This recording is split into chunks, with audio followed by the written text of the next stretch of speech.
SSC পরীক্ষা শুরু হচ্ছে আগামীকাল। এতে 14,18,398 শিক্ষার্থী অংশ নিচ্ছেন বলে জানিয়েছেন শিক্ষামন্ত্রী। সকালে সচিবালয়ে তিনি আরও জানান, পরীক্ষার পরিবেশ সুষ্ঠু ও নিরাপদ রাখতে সব ব্যবস্থা নেওয়া হয়েছে। এছাড়া রাজধানীর যানজট এড়াতে সকাল 8টায় কেন্দ্র খুলে দেওয়া হবে বলেও জানান মন্ত্রী।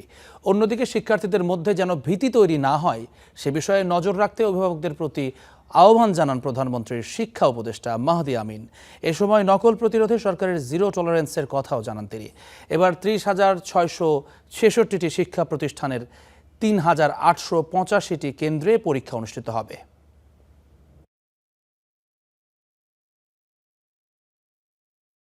এআই সিস্টেম আমরা ভাইবা নিব এবং ওদের খাতা আমরা ইঞ্জিনিয়ারিং ইউনিভার্সিটির কাছ থেকে তাদের ওএমআর শিটগুলির মার্কিং আমরা করছি, যেন এখানে কোন রকম দুর্নীতির সুযোগ না পায়। যারা ক্রাইম করবে, ওই যে প্রশ্নটা করলো, তাদের বিরুদ্ধে আমরা ব্যবস্থা নেব।